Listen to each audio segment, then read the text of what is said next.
ہم کہاں ہیں، ہم کیوں ہیں، اور یہ سب کچھ آخر کہاں سے آیا؟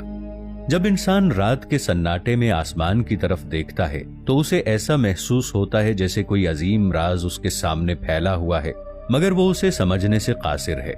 یہی احساس، حیرت اور تلاش انسان کو علم کی طرف لے گئے اور ایمان کی گہرائی تک بھی۔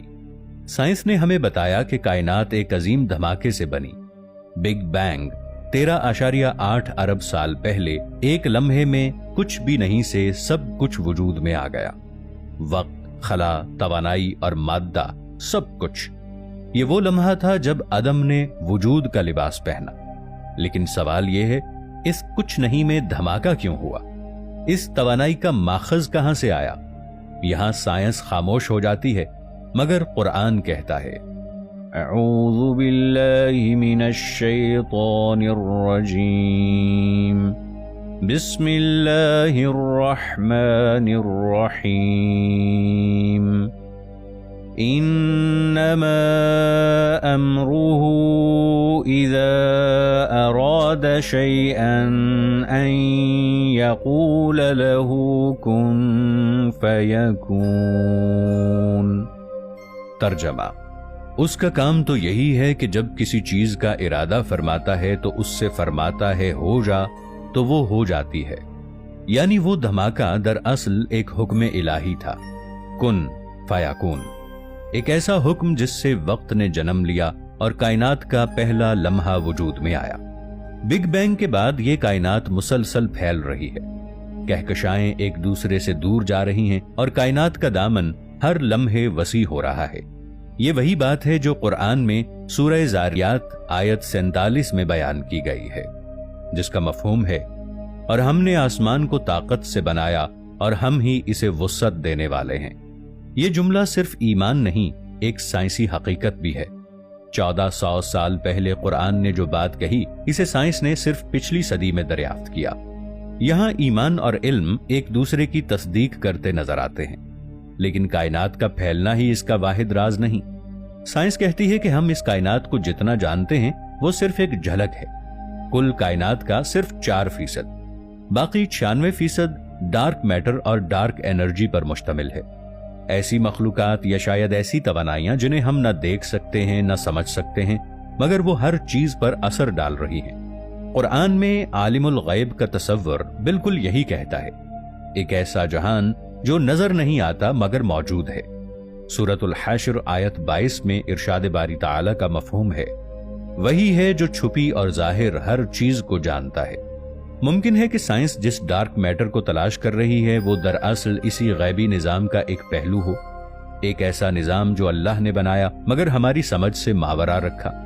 اب ذرا سوچئے، یہ کائنات کتنی منظم ہے۔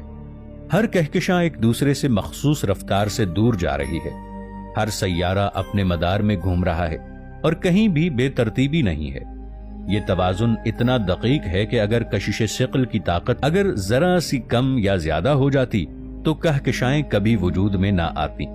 سائنسدان اسے فائن ٹیوننگ آف یونیورس کہتے ہیں، یعنی کائنات کا خاص تناسب۔ یہ وہ دلیل ہے جس نے بہت سے سائنسدانوں کو خالق کے وجود پر یقین دلایا، کیونکہ اتنی درستی، اتنی ناپ تول کسی حادثے سے نہیں آ سکتی۔ قرآن میں سورۃ الفرقان آیت نمبر 2 میں ارشاد باری تعالی کا مفہوم ہے، جس نے ہر چیز کو بنایا پھر اس کا تناسب مقرر کیا۔ یہ آیت گویا فائن ٹیوننگ کی روحانی تشریح ہے، یعنی کائنات اتفاق نہیں، ایک ارادہ ہے۔ اور جب ہم اس کائنات میں اپنی جگہ دیکھتے ہیں تو حیرت ہوتی ہے کہ انسان کتنا چھوٹا ہے۔ ایک کہکشاں میں اربوں ستارے اور پھر ایسی کہکشائیں جن کی تعداد خود اربوں میں ہے، اور ان سب کے درمیان ایک ننھا سا نیلا نقطہ زمین، جہاں زندگی نے جنم لیا۔ یہ بھی محض اتفاق نہیں ہو سکتا۔ سائنس کے مطابق زندگی کے وجود کے لیے کائنات میں توازن کے سینکڑوں اصول پورے ہونے ضروری ہیں۔ درجہ حرارت، کشش ثقل، فاصلہ، روشنی، سب کچھ بالکل مناسب ہونا چاہیے۔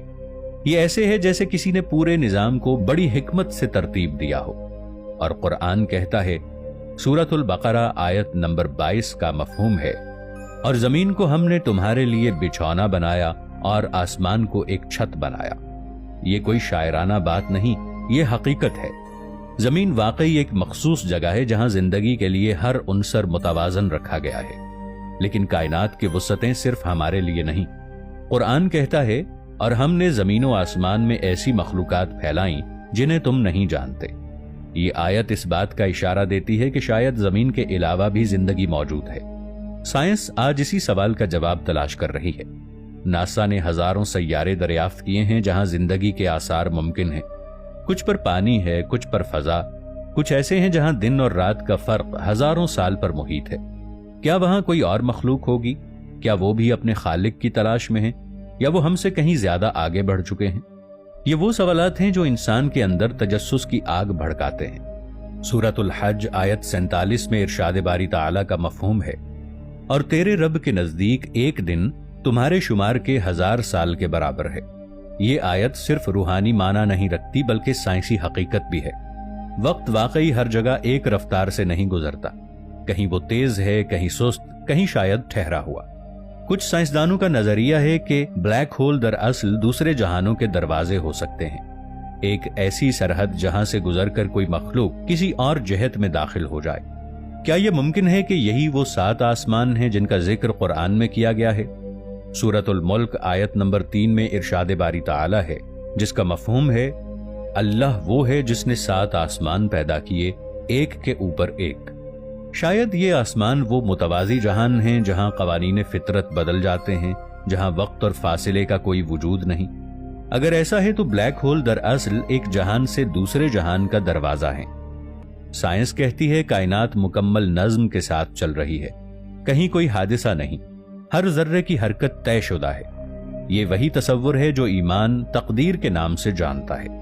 سائنسدانوں نے یہ بھی دریافت کیا ہے کہ کائنات ہمیشہ کے لیے نہیں ہے، ایک دن یہ پھیلنا رک جائے گا اور شاید سکڑنا شروع ہو جائے گا، جسے وہ بگ کرنچ کہتے ہیں، ایک ایسا لمحہ جب ساری کہکشائیں واپس ایک نقطے میں سمٹ جائیں گی۔ اور قرآن بھی یہی کہتا ہے۔